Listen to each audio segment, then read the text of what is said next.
তাহলে আমরা at last scooty নিয়ে বেরিয়ে পড়েছি ফুকেটে পিকনিক তার উদ্দেশ্যে।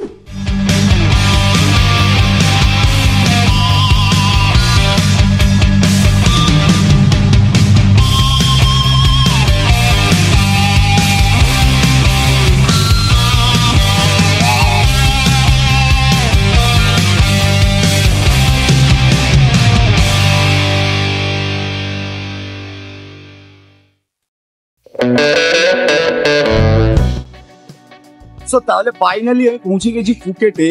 আর আমার যে দুজনের ফ্রেন্ড আছে, যে দুজন, তাদের সাথে আমার দেখা হয়ে গেছে এখন। আর ওরা অলরেডি হোটেলে ছিল, আর আমি একটু বাদে এখানে ফিরেছি, মানে একটু লেট হয়েছে আমার আসতে, যেহেতু আমার ফ্লাইটটা অন্য ছিল। তো ফাইনালি মিট হয়ে গেছে। তার ফ্রেশ হয়ে খাবার খেতে বেরিয়ে দেখো এখানেও ব্লগিং চলছে। তো এখানে সিগারেট খাচ্ছে, ওপেন সিগারেট খাওয়াটা কি এখানে জরুরি? মানে এখানে কি লিগাল? কোনো অসুবিধা নেই তো? খোঁজ খবর নিয়েছো? তাহলে তো ঠিকই আছে। তাহলে এখন মেইন যেটা চ্যালেঞ্জ হচ্ছে সেটা হচ্ছে আমাদের জন্য খাবার খোঁজা। সকাল থেকে কিছু খাওয়াই হয়নি, তো এখন প্রচুর খিদা পাচ্ছে, প্রচন্ড। দেখি কোথায় কি পাওয়া যায় আপাতত। তাহলে ফাইনালি একটা রেস্টুরেন্ট পাওয়া গেল, যেটাতে আমরা আপাতত দামটা দেখলাম কেমন কি প্রাইস পড়ছে, সেই হিসাবে আমরা এই রেস্টুরেন্টটাতে এলাম। তো তোমরাও একবার দেখো রেস্টুরেন্টটার লুকসটা কেমন। পিওর থাই রেস্টুরেন্ট।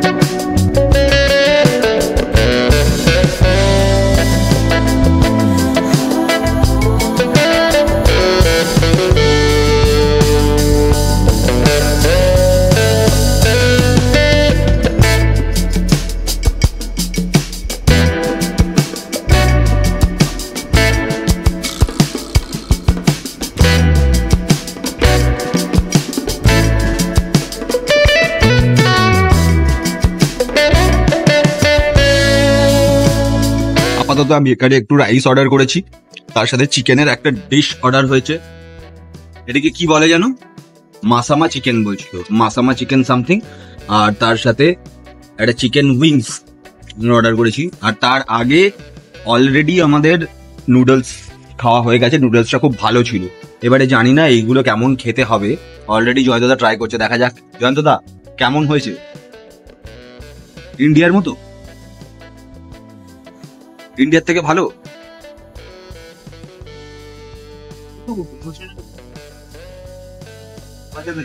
শুকনো ভাজা। সার্বিক তোমার রিভিউ এর অপেক্ষা।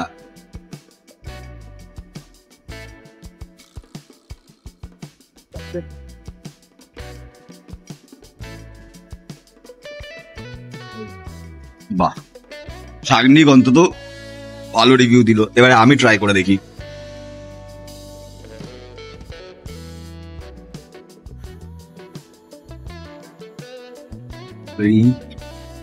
What's your wings?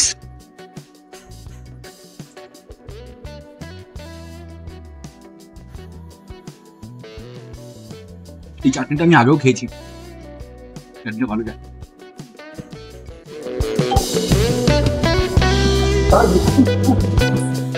তবে খাওয়ারের পর যে বক্তব্যে আমরা এলাম, খাবারটা ঠিক ছিল, তবে কোয়ান্টিটি অনেক কম। এবারে যে কোয়ান্টিটিতে ছিল সেই কোয়ান্টিটিতে আমাদের তো হয়নি। আমরা বাঙালির ছেলে, ভাত আমাদের দরকার। ভাত আমরা অবশ্যই অর্ডার করেছিলাম, কিন্তু ঠিক আছে, ফার্স্ট এক্সপিরিয়েন্স থাইল্যান্ডে ভালো।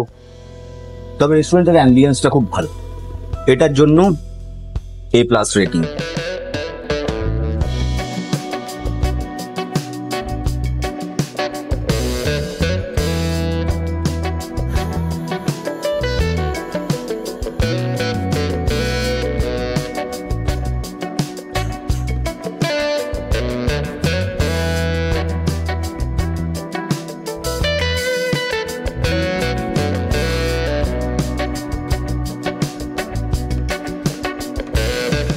চলুন একটা চেক আউট করি প্রাইস। সেল প্রাইস 3900 বাট, যা হচ্ছে অ্যাপ্রক্স 2x4 করে যান। একটু এক্সপেন্সিভ দিকে মনে হচ্ছে রেটটা, প্রচন্ড নয়, মোটামুটি এক্সপেন্সিভ। কারণ একটা ব্যাগ 3900 বাট মানে অ্যাপ্রক্স হয়তো 6500 টাকার দাম যাচ্ছে ওই ব্যাগটার ইন্ডিয়ান টাইম থেকে। তো আমার মনে হয় ইন্ডিয়াতে এর থেকেও চিপ পাওয়া যাবে। তো আমি তো রেকমেন্ড করবো না আপাতত ওখানে থেকে ব্যাগ ট্যাগ কেনার জন্য। তোমরা আরো চিপ জায়গা পেয়ে যাবে যেখান থেকে তোমরা কিনতে পারবে। তবে প্লেসটা দারুণ।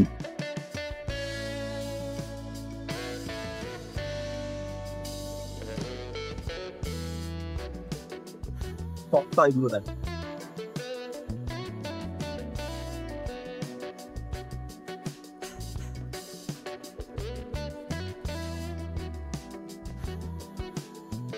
Different kind of sunglasses 200 baht, এটার দাম হচ্ছে 200 ভাট।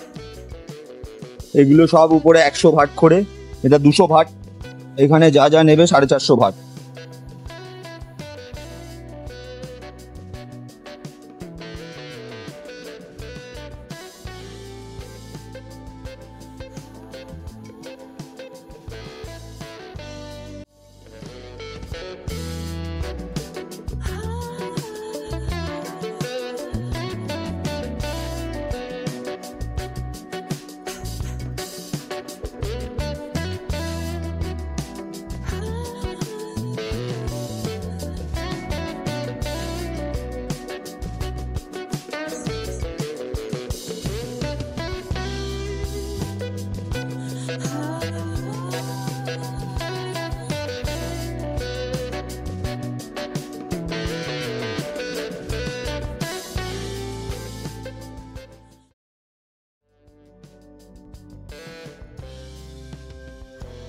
ক্রেভিংসটা মেটানোর জন্য আমরা এখানে অনেক কিছু ধরনের খাবার দেখতে পাচ্ছি। এখানে দেখো বার্গার, রেড রুমেট বার্গার পাওয়া যাচ্ছে 42 ভাটে, মানে অ্যারাউন্ড 100 টাকা।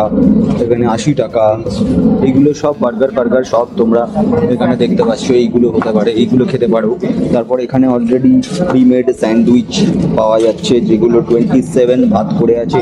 নানান ধরনের স্যান্ডউইচ আছে। এখানে রাইস আছে, যেরকম এইখানে একটা রাইস আছে, এখানে একটা পাস্তা আছে। দেখুন এটাতে অনেক কিছু জিনিস দেওয়া আছে, যেটার আমি এটা তো ফ্রাইড ম্যাকারনি উইথ চিকেন, ঠিক আছে। তো এটার প্রাইস আসছে আপনার around fried macaroni with chicken approximately 45 কি 49 ভাটের অ্যারাউন্ড। তো তারপরে এখানে দেখতে পাচ্ছ যে রাইসের সাথে এগ আছে, তার সাথে একটা ধরনের গ্রেভি আছে, সেইটাও তুমি ওই অ্যারাউন্ড 49 ভাট, মানে ওই অ্যারাউন্ড 120-25 টাকার মধ্যে তুমি খেয়ে নিতে পারবে। এখানেও দেখো যেরকম নর্মাল সাদা ভাত, একদম সাদা ভাত রাইস, যেগুলো অ্যারাউন্ড তোমার 15 ভাটে তোমরা পেয়ে যাবে। তো খাওয়ার নিয়ে যদি অসুবিধা কারোর হয়েও থাকে না, সে এই 7-Eleven স্টোরে এসে খুব ভালো খাওয়ার খুব চিপ প্রাইসে, মানে যেরকম এই যে ব্রাউন রাইসটা অ্যাপ্রক্স 15 ভাটে পাওয়া যাচ্ছে।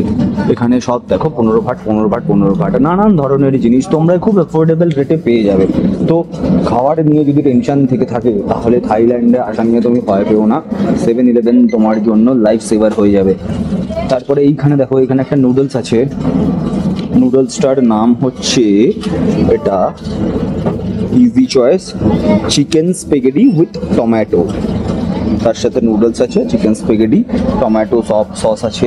এইগুলো ওই অ্যারাউন্ড 45 বাট, মানে ওই অ্যাপ্রক্স 120-25 টাকার মধ্যে তোমার চলে আসবে। অনেক ধরনের আইটেম আছে প্রিমেড, রেডি টু ইট। তো obviously Thailand is not cheap, but in 7-Eleven Thailand is very cheap. তো 7-Eleven থেকে খাওয়া দাওয়া করার পর আমরা আমাদের হোটেলেরই নিচ থেকে স্কুটি ভাড়া করে নিই। এখানে 24 ঘন্টার জন্য স্কুটি ভাড়া নিতে পারেন ন্যূনতম মাত্র 400 ভাটে। যেহেতু অনেক বেলা হয়ে গেছে আর আমাদের সারাদিনের জন্য স্কুটি দরকারও নেই, তাই 2টো থেকে রাত 10টার জন্য লাগবে বলে একটু বার্গেনিং করে 500 ভাটে আমরা 2টো স্কুটি নিয়ে নিলাম, পেট্রোল আলাদা, যার জন্য আমাদের একটা পাসপোর্ট জমা রাখতে হলো।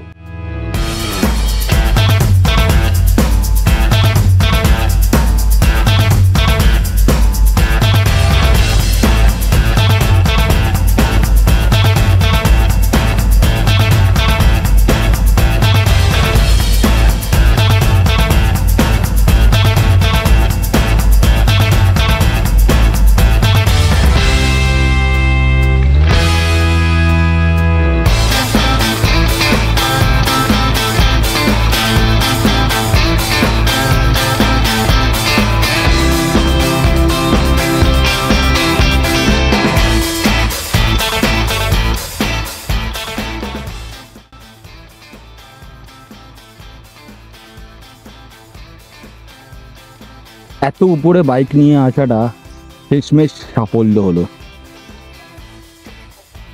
কতটা রাস্তা, অনেকটা রাস্তা গেলাম, প্রায় 22 কিলোমিটার অ্যাপ্রক্স। দারুণ ভিউ, কষ্ট করে আসা সফল। ওই যে দেখতে পাচ্ছেন পুরো নীল জল সমুদ্রের, তার সামনে পুরো ফুকেট সিটি। এটা হচ্ছে ফুকেট আইল্যান্ডের একটা ওভারঅল ভিউ। আমরা ওই রকম কোনো একটা জায়গা থেকে আমরা এত দূর উপরে এসেছি।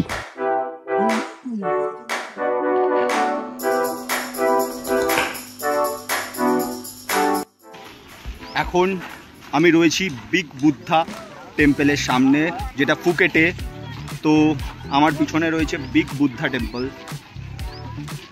একটু আগেই আমি আপনাদের এই বিগ বুদ্ধার ভিউটা দেখিয়েছি।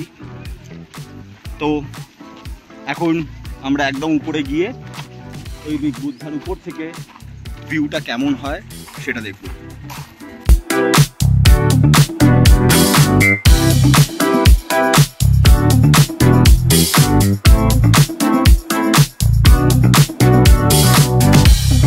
তো সানসেট দেখেই আমরা নেমে পড়ি বিগ বুদ্ধা টেম্পলের সেই পাহাড় থেকে।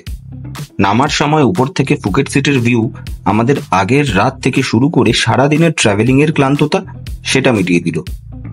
আর সেইখান থেকে পাওয়ার নিয়ে আমরা চলে যাই আমার খুব স্পেশাল একটা স্বপ্ন পূরণ করতে। আর সেই স্বপ্নটা যে কি সেটা তোমরা পরের পর্বেই জানতে পারবে। সাথে আরো দেখবে ফুকেট সিটির বিখ্যাত রোড বাংলা রোডের জমজমাট রাতের দৃশ্য। তো এই পর্বে এতটাই, দেখা হচ্ছে পরের পর্বে।